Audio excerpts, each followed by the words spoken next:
Assalamualaikum warahmatullahi wabarakatuh. Yang saya hormati ibu bapak orang tua wali murid dan anak-anakku kelas 3 yang berbahagia.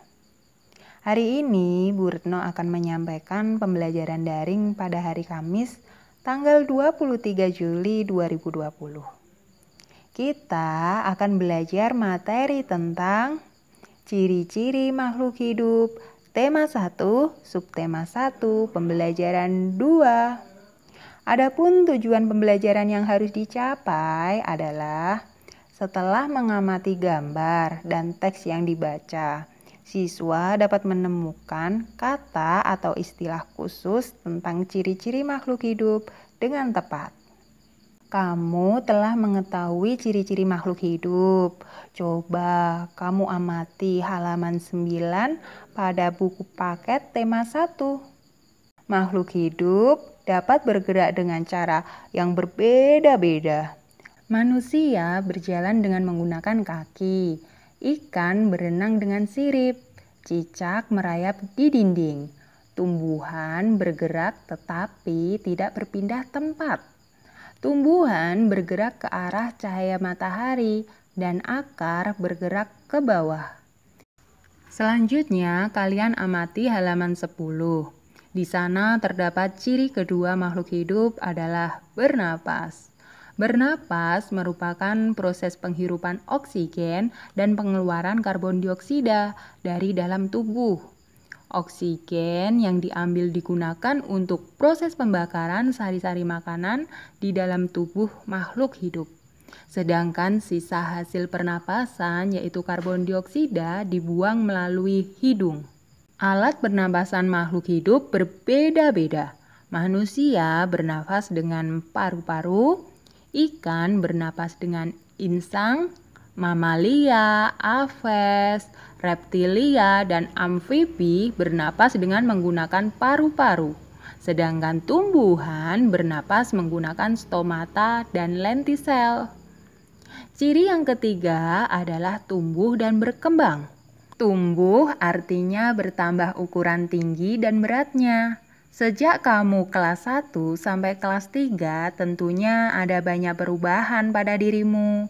Begitupun pada makhluk hidup lainnya. Kucing, ayam, dan tumbuhan akan tumbuh dari kecil menjadi besar. Ciri yang keempat adalah berkembang biak.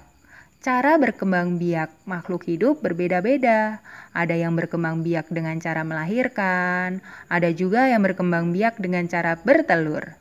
Coba kamu kelompokkan nama hewan yang tepat untuk dimasukkan ke dalam tabel perkembangbiakan pada halaman 13. Ciri keempat adalah makan. Makhluk hidup memerlukan makanan dan air. Manusia memerlukan tumbuhan dan hewan untuk makanan. Sebagian hewan juga memerlukan tumbuhan untuk makanan. Tumbuhan juga perlu makanan dan air. Tumbuhan dapat membuat makanannya sendiri. Makanan yang dihasilkan merupakan bahan makanan untuk hewan dan manusia. Oleh karena itu, tumbuhan disebut penghasil makanan atau produsen. Nah, sekarang Bu Retno akan membahas tentang fotosintesis. Masih disimak ya. Proses pengolahan makanan pada tumbuhan disebut fotosintesis. Bahan untuk membuat makanan adalah air dan karbon dioksida. Bahan-bahan diperoleh dari dalam tanah.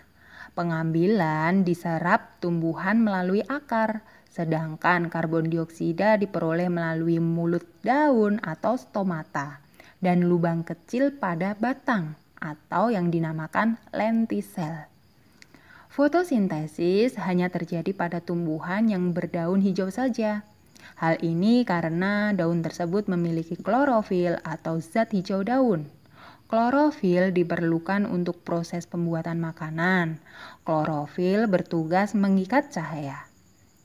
Untuk menjaga tanah agar tetap subur dan dapat menyediakan unsur hara yang dibutuhkan tumbuhan, biasanya ditambahkan pupuk.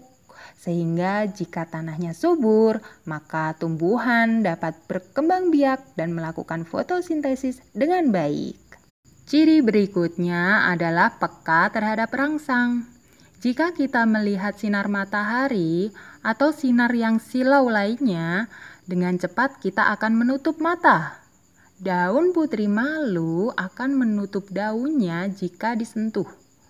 Buah pada pohon pacar Cina akan meletus jika disentuh. Landak dan kaki seribu akan menggulung badannya jika kita sentuh. Nah, setelah kamu menyimak ciri-ciri makhluk hidup yang Bu Retno sampaikan, sekarang tugas kamu mengerjakan halaman 10-14. Kerjakan di buku tugas kamu masing-masing ya. Kalau kamu belum paham pembelajaran daring hari ini, coba kamu ulangi lagi audio rekaman ini sampai paham.